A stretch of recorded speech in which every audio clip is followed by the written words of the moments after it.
मैं हूँ राजेश श्रीवास्तव। जैसा कि आप सब जानते हैं, निकाय चुनाव का ऐलान हो गया है और अब जब मैं आपसे बात कर रहा हूँ, ठीक 2 दिन बाद चुनाव है, यानी कि 4 तारीख को निकाय चुनाव के पहले चरण का मतदान है।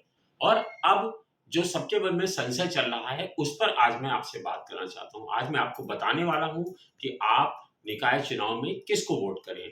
अब जब प्रत्याशी आप रोज सवेरे सो के उठते होंगे, दिन भर घर पे आपके कोई ना कोई बेल ज़रूर बजाता रहता होगा।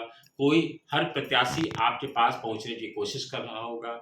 हर कोई कह अपील कर रहा होगा कि आप उसे वोट दें और आपके कई सारे लोग ऐसे होंगे जो हर समय आपके परिचित हैं और वो रोज़ आपसे मिलने-जुलने वाले हैं, क्योंकि ये चुनाव जो है, वो मोहल्ले का चुनाव है। अपने स्तर का चुनाव है, स्थानीय स्तर का चुनाव है, तो उसमें से वोट आपको किसको करना है, इसको लेकर के आप बहुत पसोपेश में होंगे।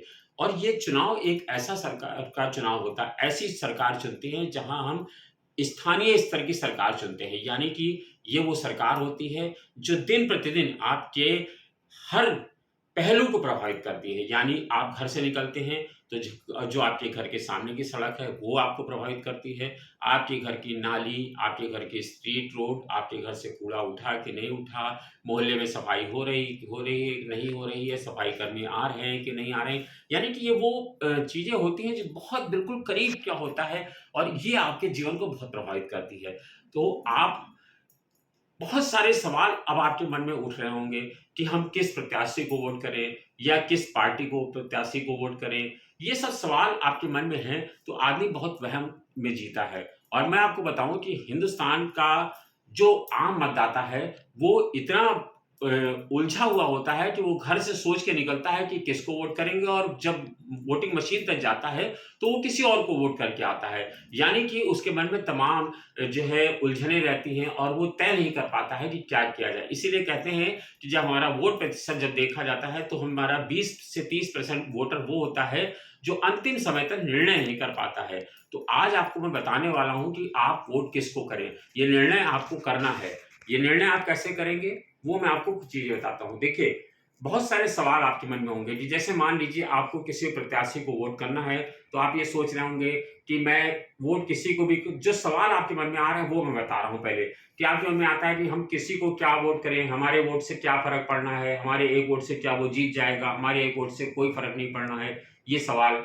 तो आप इस सवाल के जवाब में सुन लीजिए, आपका एक वोट बहुत कीमती है और आप उस वोट की कीमत से आपका प्रत्याशी जीत भी सकता है, हार भी सकता है। तो इसलिए अपना वोट ज़रूर करें और उसको करें जो आपको लगता है कि आपके साथ 24 घंटे खड़े रहने वाला है। यानी कि आपके जो स्थानीय स्तर पर जो प्रत्याशी है सभासद के लिए, उसमें से आप ये तय करें कि कौन-सा प्रत्याशी ऐसा है जो सबसे ज़्यादा पढ़ा-लिखा है। कौन आपका वो है जो आपकी एप्लीकेशन को लिख सकता है और सरकार तक बात कर सकता है, सदन में खड़े होकर के अपनी बात रख सकता है। यानी कि वो रबर स्टैम्प तो नहीं है, वो अनपढ़ तो नहीं है, वो ऐसा प्रत्याशी है जो बहुत धनाढ्य तो नहीं है, यानी कि बाहुबली तो नहीं है, क्योंकि आपको ऐसा बाहुबली प्रत्याशी भी नहीं चुनना है। अगर वो जीत जाएगा, तो वो पहले ही बाहुबली है, उसको आपकी ज़रूरत नहीं है, वो आपके सामने नहीं आएगा। आप ऐसा प्रत्याशी चुनिए जो आपकी समस्याओं को सुन सके, जब आप बुलाएँ तो वो आ सके, उसका बातचीत करने का ढंग बिल्कुल साधारण होना चाहिए, छवि उसकी साफ होनी चाहिए। अगर सारे प्रत्याशी दबंग हैं, तो आपको उसमें से तय करना है कि कौन-सा प्रत्याशी सबसे कम अपराध वाला है, यानी जिसके ऊपर अपराध के मामले सबसे कम हैं।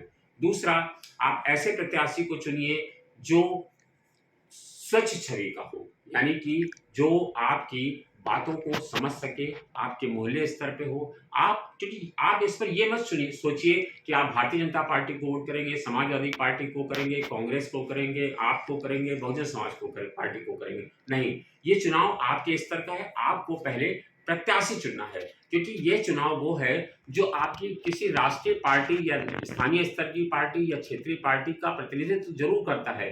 लेकिन ये आपके स्थानीय स्तर का चुनाव है, तो आपको उस प्रत्याशी को चुनना है जो आपके बिल्कुल करीब का हो और जो आपकी हर समस्या से निजात दिला सके। अगर आपके पास सामने वो प्रत्याशी है जो पिछले कई बारों से लगातार जीत रहा है, तो आप देखिए कि क्या उसके काम करने का तरीका सही है? क्या वो जब पिछले 5 सालों से, 10 सालों से, 15 सालों से, 20 सालों से सभासद है, तो क्या वो काम कर रहा है या फिर बाहुबल के नाते जीत रहा है या फिर धनबल के नाते जीत रहा है? तो आपको ऐसे प्रत्याशी से बचने की ज़रूरत है।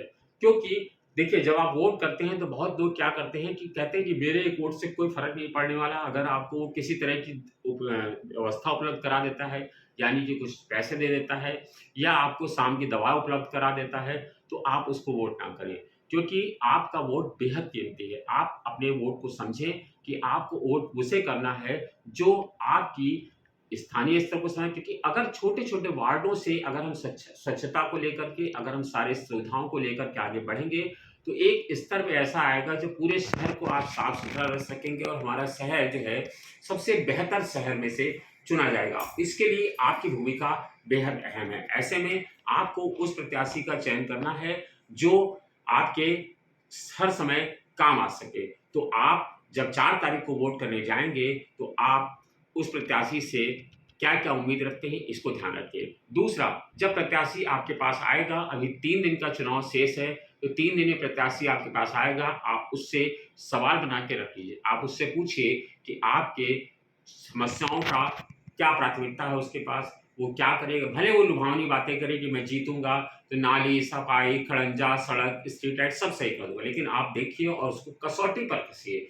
कि क्या वो ये सब करने वाला है या फिर वादे से मुकर जाने वाला है या फिर ऐसा है जिसको आप बाद में पकड़ नहीं सकते। ऐसे प्रत्याशी को कदापि वोट ना करें। ऐसे प्रत्याशी को वोट करें जो आपकी समस्याओं को समझे, जिसको आप पकड़ सके, जो आपको सुलभ हो सके, जो आपकी बात को सरकार के सदन तक रख सके, जो पढ़ा-लिखा हो, जो स्वच्छ छवि का हो, जो माफिया ना हो, जो दबंग ना हो, जो बाहुबली ना हो, जो है धनवान ना हो, यानी कि वो प्रत्याशी जो आपके और सरकार के बीच की एक कड़ी हो, जो स्थानीय स्तर पर आपकी मदद कर सके। यानी अब आप समझ गए होंगे कि 4 तारीख को आपको किसको वोट करना है। तो अब आपसे अपील है कि 4 तारीख को और 11 तारीख को मतदान ज़रूर करें, क्योंकि आपका मतदान बेहद कीमती है। भले ही किसी को करें, लेकिन तय कर लें कि किस प्रत्याशी को करना है, क्योंकि ये चुनाव बेहद अहम होने वाला है आपके जीवन के लिए। और जब आप स्थानीय स्तर का चुनाव अगर बेहतर ढंग से नहीं करेंगे, तो विधायक और सांसद तक आपकी पहुँच आसान नहीं है।